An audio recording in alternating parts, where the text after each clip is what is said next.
안녕하세요. 저는 이석규 세무사라고 합니다. 과세 현장에서 지금 현업을 하고 있기 때문에 많이 발생하고 있는 현장의 목소리들을 좀 한번 떠올려 보고 싶습니다. 물론 뭐 이 부분들은 현재 다 이렇게 목회하시는 분들이니까 저보다는 더 이렇게 내용들이 더 이렇게 적나라하게 말 그대로 날 것 그대로 느끼실 수 있는 그런 부분들일 겁니다.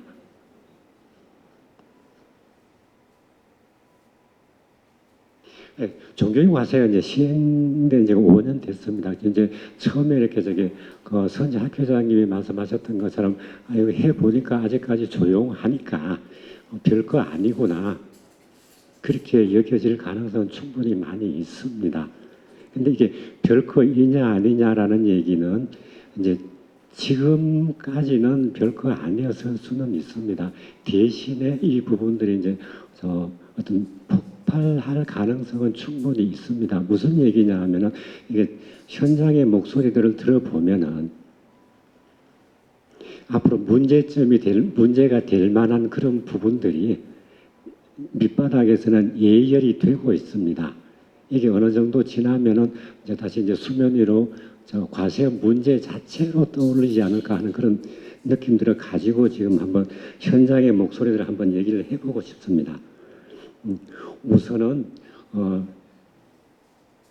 세금의 종류를 먼저 선택할 수 있도록 해놓은 거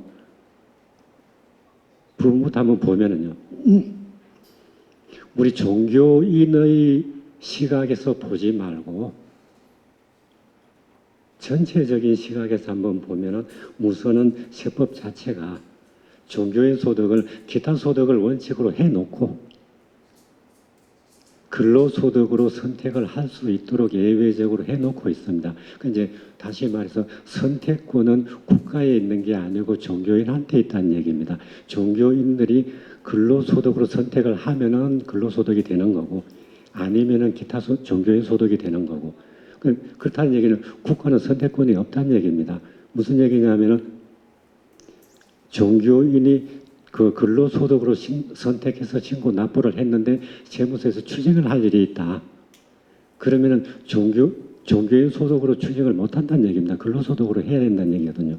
왜냐하면은 근로소득으로 원천 징수하거나 확정 신고를 한 경우에는 근로소득으로 본다라고 하고 있으니까 본다라는 얘기는 근로소득이다라는 얘기거든요. 이게 좀 일반적으로 다른 어떤 세금의 종류는 이런 식으로 선택하게 해놓고 있지 않습니다. 예를 들어서 제가 월급 받으면서 근로소득으로 신고를 해야지 난 월급 받으면서 기타 소득으로 선택할 수 있도록 되어 있지 않습니다. 이거는 이제 대신에 종교인 소득은 이렇게 워낙 처음 도입되는 과정에서 이런저런 얘기들도 많았고 또 도입이 되기 이전에 이미 근로소득으로 신고 납부해 왔던 그런 교회들도 있고 또 앞으로도 근로소득으로 신고할란다라고 하는 분들 그 목소리 그대로 반영을 해주다 보니까 두 가지로 좀 어정쩡하게 되어 있습니다. 국가에서도 그렇게 또 할 수밖에 없는 그런 좀 사정들도 좀 있기는 해요. 이걸 근로소득이 아니다라고 해버리면 기왕에 근로소득으로 신고했던 사람들 그건 뭐냐라는 얘기가 돼버리고 또 근로소득이 맞다라고 해버리면은 지금까지 신고 안 해왔던 종교인들은 어떻게 할 것이냐. 근로소득은 기왕에 시행되고 있었으니까 이러저러한 문제들이 좀 있기는 합니다. 근데 이게 일반적인 시각에서 보면은 그걸 선택할 수 있도록 하는 부분들, 지금까지는 그렇게 했다 하더라도 저의 생각으로는 근로소득으로 선택해서 신고하는 제도는 좀 없애는 게 맞지 않겠는가. 앞으로라도 좀 그런 생각을 하고 있습니다. 이게 제 개인적인 생각이고요. 물론 아닐 수도 있고요. 그래서 이제 저는 이렇게 발제를 앞으로 했으면 어떻게 했으면 좋겠노라는 얘기였으니까 좀 그런 쪽으로 한번 봤습니다. 그리고 세금 납부 시기를 납세자가 선택할 수 있도록 하는 거 이것도 그냥 일반적인 경우하고 좀 달리 규정을 하고 있는데 무슨 얘기냐면은 원천 징수를 해도 좋고 안 해도 좋고 이건 예를 들어서 근로소득 다른 소득은 원천 징수를 해도 좋고 안 해도 좋고 그런 건 없습니다. 또 원천 징수를 했다. 그럼 연말 정산을 해도 좋고 안 해도 좋고 그런 것도 없거든요. 그러니까 이제 뭐 원천 징수 안 했다, 연말 정산 안 했다. 그러면은 그냥 확정 신고만 해라. 그럼 어떤 면으로 보면은 그냥 일반적인 근로소득하고 비교를 해보면은 세금 납부 시기를 그 1년 몇 개월 정도 늦출 수 있다라는 얘기가 되어버린다는 얘기거든요. 이 부분들에 대한 논란들은 일반인들의 시각에서 보면은 좀 쉽게 수용이 안 되는 그런 부분들일 수는 있습니다. 그다음에 이게 종교인 소득 이렇게 하다 보니까 종교인들이 본인이 소속되어 있는 교회에서 받는 사례금에 대해서는 신고하는 것은 뭐 그렇게 어려운 부분들은 아닌데 소속되어 있지 않은 다른 어떤 종교 단체에서 받는 소득이 있다라면은 이거 신고 부분들에 대해서는 상당히 애로사항이 좀 있습니다. 이게 처음에 종교인 소득 지금 현재 형태로 자리 잡기 전에 한참 논란이 많았던 부분들은 소속된 종교단체가 아닌 교회에서 받는 사례금도 종교인 소득으로 보고 있었습니다. 처음에는요. 그러다가 이제 그게 바뀌게 되는 원인이 원천징수 세액 계산하는 과정에서 문제가 생겼습니다. 지금은 그냥 간이세액표가 만들어져 있으니까 간단한데 그전에는 간이세액표가 없고 그 법 규정 자체를 보면은 그야말로 소속되어 있는 교회에서 받는 사례금 전체를 알지 않은 이상은 원천징수 세액 계산 자체가 불가능하도록 만들어져 있다 보니까 적용 자체가 안 되는 거다. 그래서 간이세액표를 만들자라고 해서 간이세액표가 만들어졌습니다.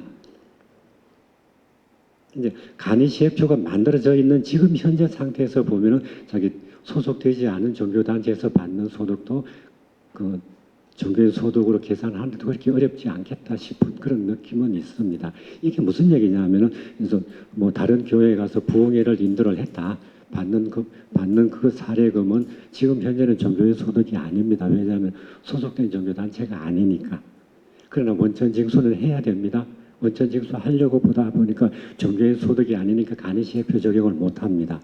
그러다 보면 이제 다른 어떤 소득의 종류를 선택을 해야 되는데 거기에 애로사항이 있습니다. 그러다 보니까 이건 뭐 그냥 하기도 어렵고 그러다 보니까 그냥 뭐 시쳇말로 3.3% 그냥 원천징수해서 신고 납부해버리는 경우 아니면 원천징수 아예 안 해버리는 경우 얘기들이 많이 헷갈리고 있습니다. 근데 이제 근로소득의 경우에도 복수사업장에서 발생한다. 그럼 이제 각 사업장마다 지급하는 것만 가지고 그냥 근로소득 간이세액표에 따라서 원천징수를 해버리고 연말에 한꺼번에 모아서 연말정산 해버리면 끝나는 것처럼 이것도 그런 식으로 가주는 게 간편 세금 납세 협력 비용의 간편화 측면에서는 최소화 측면에서는 도움이 되리라고 보입니다. 예, 좀 그런 내용이었고요. 이제 그다음부터 이렇게 제가 좀 이렇게 드리고 싶은 말씀은 이렇게 좀 불편한 우리 입장에서 보면 좀 불편한 진실까지는 아니어도 불편한 사실에 해당되는 부분들입니다. 뭐 신방 사례금이라든지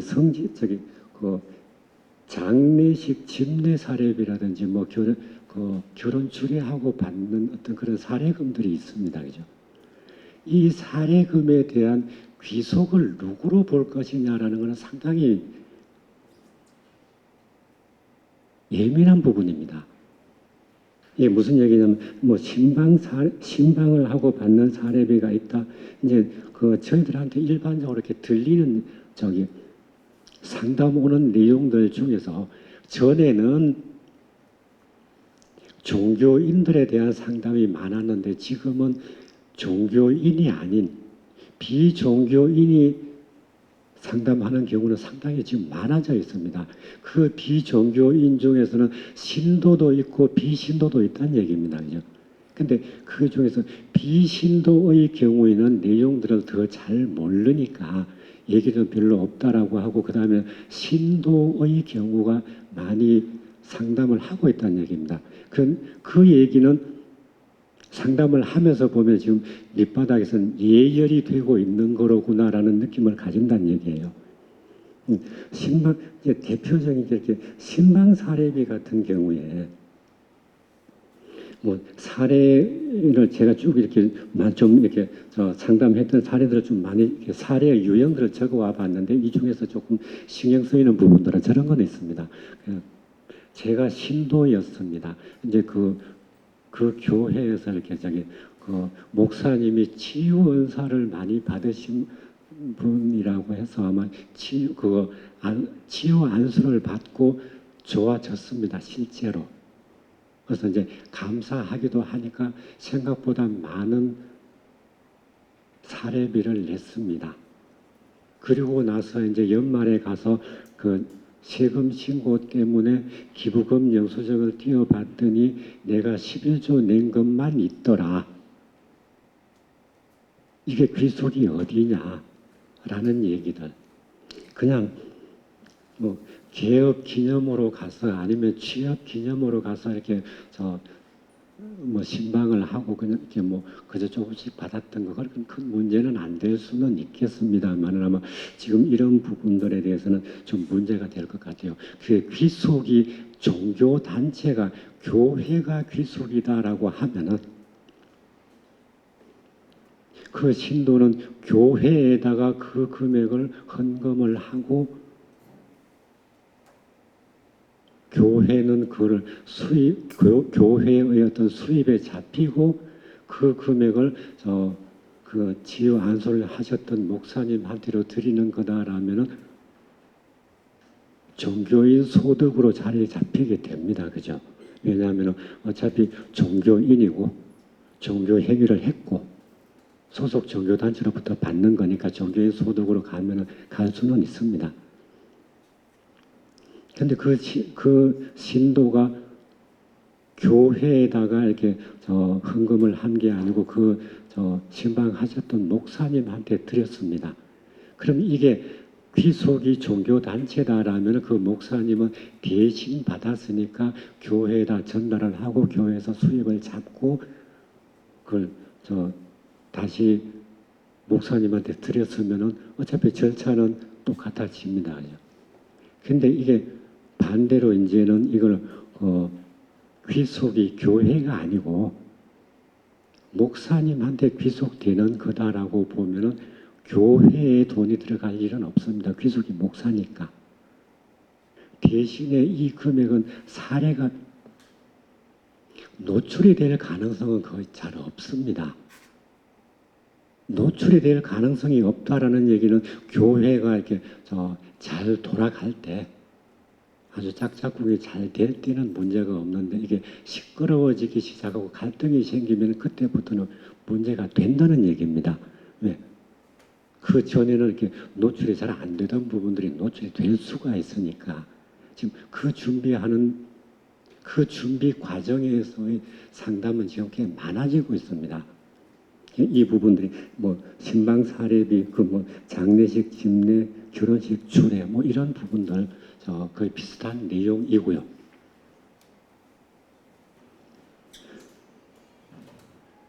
그 다음에 또 문제가 되는 부분들이 성지 순례라든지 해외 출장의 경우 이 부분들도 꽤 많이 문제가 될 것 같습니다. 될 것 같다는 얘기는 이 부분도 예열이 되고 있다는 얘기고요. 물론 저한테 이런 얘기들이 들리는 거는 갈등이 이미 생기기 시작한 교회부터 문제가 되는 거니까 뭐 그 부분들 가지고 전체가 다 그렇다라고 보기는 어려울 수는 있습니다. 그러나 그게 그런 문제가 있든 없든 간에 이 부분들은 정리가 되는 게 맞기는 할 것 같아요. 이제 대표적으로 해외 출장비의 경우를 먼저 한번 볼게요. 그 목사님이 외국에서 학위를 받고 국내에서 목회를 하고 있습니다.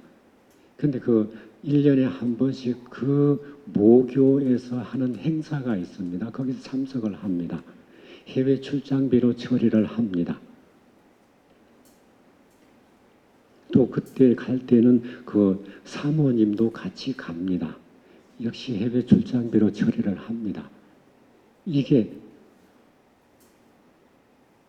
해외 출장비로서의 성격이냐?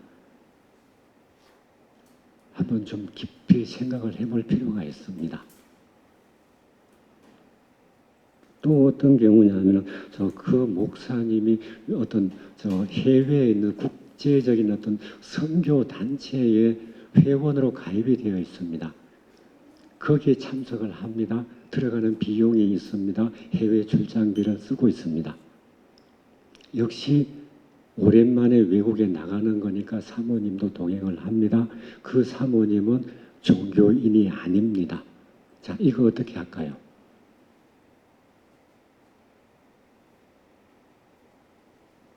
성지순례비, 성지순례 교회의 비용으로 성지순례를 합니다. 사모님 같이 갑니다.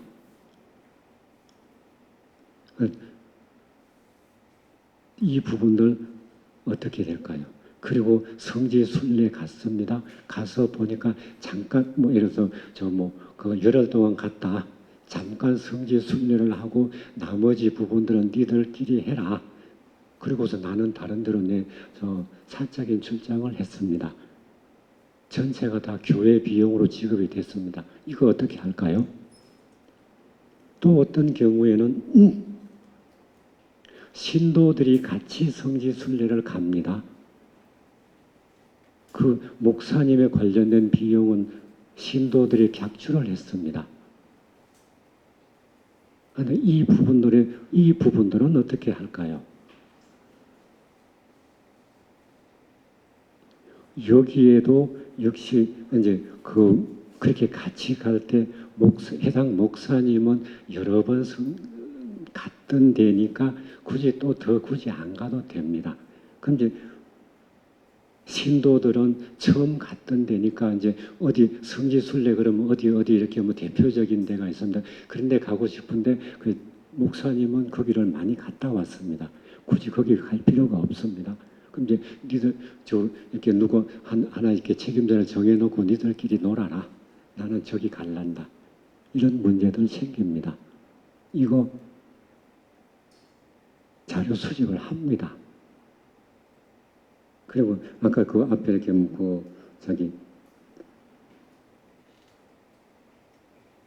결혼식 주례비, 장례, 집례비 이런 부분들 자료 수집을 할 때 그 주보에 이런 내용들은 나옵니다. 그죠?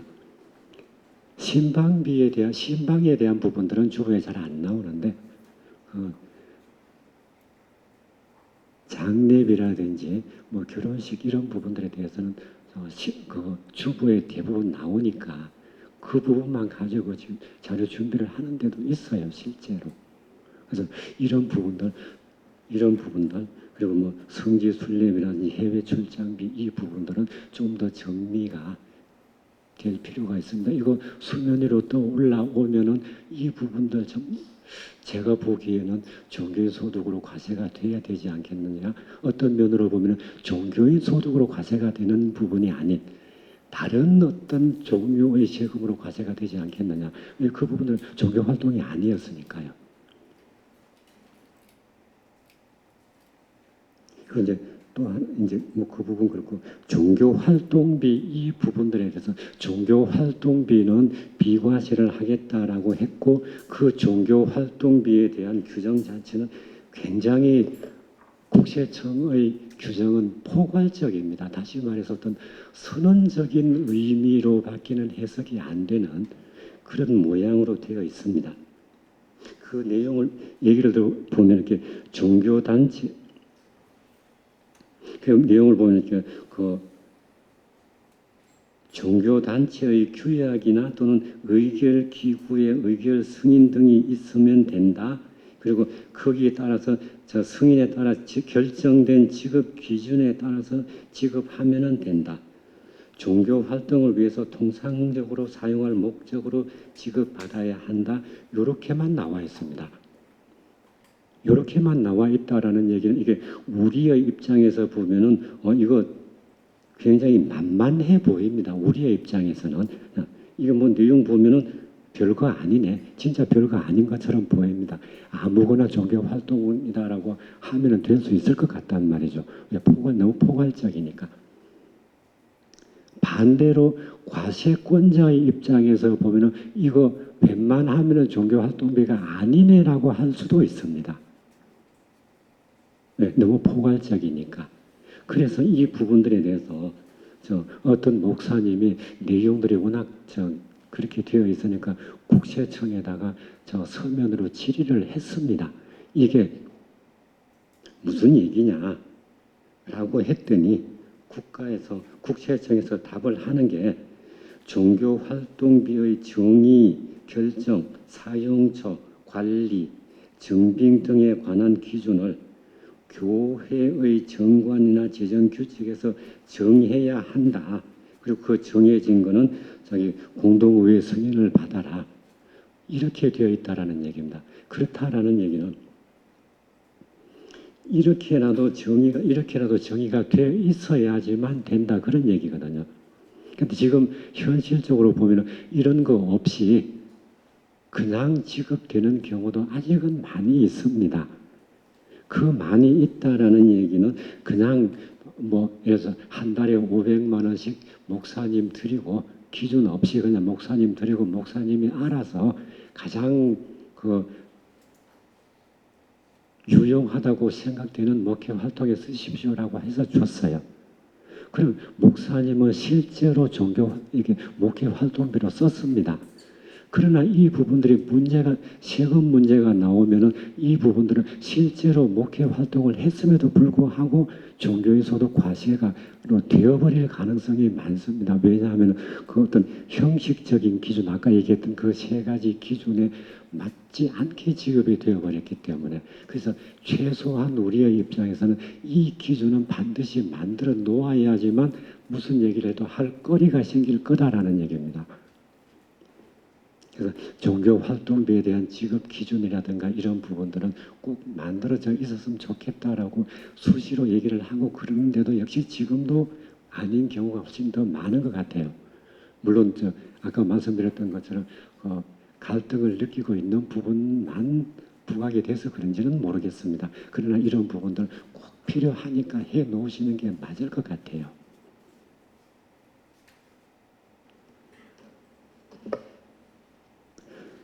그리고 이제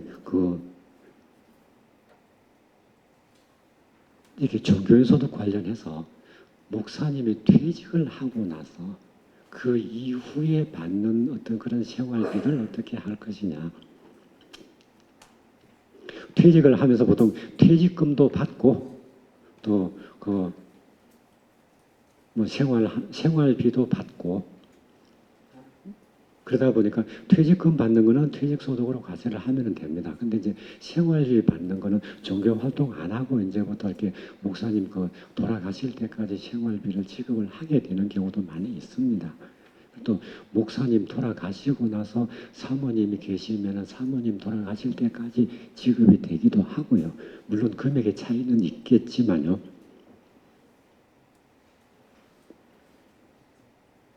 그랬을 때 보통 70 되면은 만 70 되면은 이제 은퇴하시고 돌아가실 때까지 또 사모님이 돌아가실 때까지 그 몇십 년 동안 지급을 해야 되는 부분들 이 부분들도 종교의 소득일 것이냐 좀 유사한 부분들이 근로소득에서도 있을 수는 있습니다. 예를 들어서 어떤 사람이 어디서 근무를 하다가 이제 퇴직을 하면은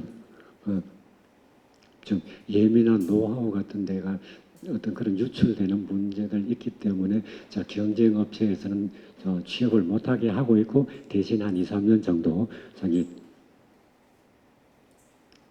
근로소득 지급하는 경우는 있습니다. 그 경우는 기간이 길지 않으니까 근로소득으로 할 수밖에 없을 것 같습니다.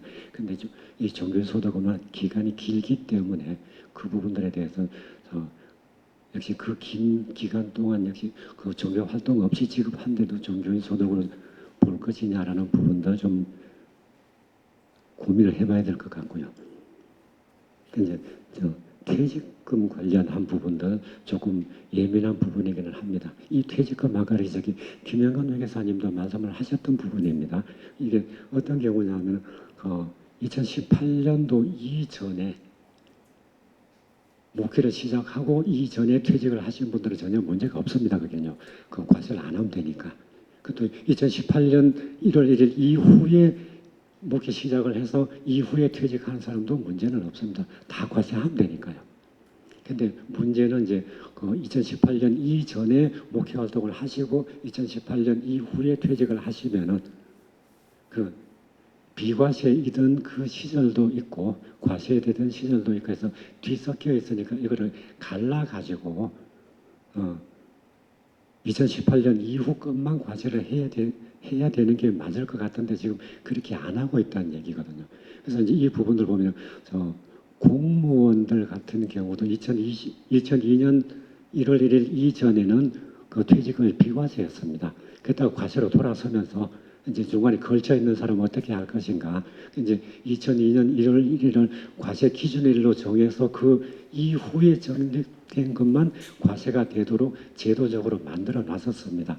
이제 과세 기준을 정해놓고 그 계산하는 방법 정해놓고 그것처럼 역시 종교인 소득에 대해서도 2018년 이전에는 비과세였다 그 이후에 과세로 돌아섰으니까 과세 기준일 개념을 2018년 1월 1일로 과세 기준일 개념을 도입을 해서 그대로 정리를 하는 게 맞지 않겠느냐 그런 얘기들도